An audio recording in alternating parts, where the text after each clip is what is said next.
The day my husband passed away felt like the world had stopped turning. George had been my anchor for over 40 years, the man who held our family together with laughter, wisdom, and quiet love. His funeral was small but heartfelt, attended by close friends and family. Yet the emptiness he left behind was suffocating. I sat silently in the back seat of my daughter's car, gripping my handbag as though it were a lifeline. Mary, my daughter, was driving, her hands tight on the wheel, her face unreadable in the rearview mirror. The air between us was heavy, filled with grief, but also something else I couldn't yet name. We drove in silence, past the familiar streets of our neighborhood, past the park where George and I used to walk hand in hand.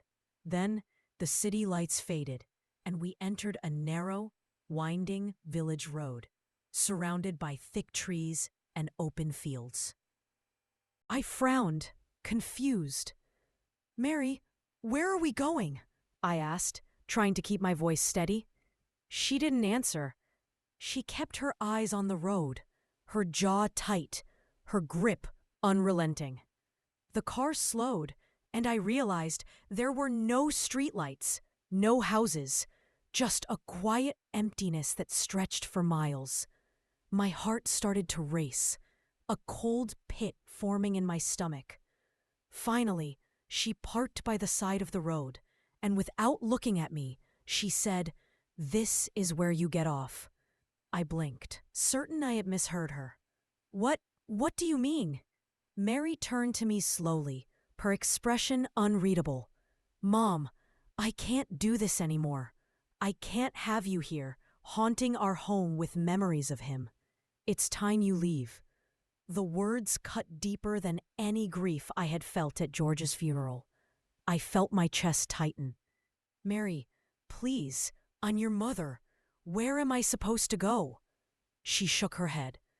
"You need to find your own life now, away from us." I got out of the car, trembling, my hands cold. The night was quiet, almost eerily so. The wind rustled the leaves, and somewhere in the distance, an owl hooted. I didn't understand how my own daughter could speak to me like this. The woman I had raised with love, care, and endless sacrifice. But something in her voice told me she wasn't angry. She was resolute. I realized then that this wasn't just cruelty. It was a twisted sense of freedom she believed I needed. The village road led to a small, abandoned farmhouse, its windows dark, its porch sagging with age. I hesitated, feeling foolish, but exhaustion and curiosity pushed me forward. Inside, dust coated the wooden floors, and cobwebs draped the corners like forgotten memories. Yet, as I explored, I felt a connection. This place was quiet, raw, untouched, and it welcomed me in a way no home had in years. I started cleaning, arranging the few items I found, and by morning, the farmhouse already felt like my sanctuary. Days turned into weeks. I began gardening, cooking, and even painting again, hobbies I had abandoned long ago.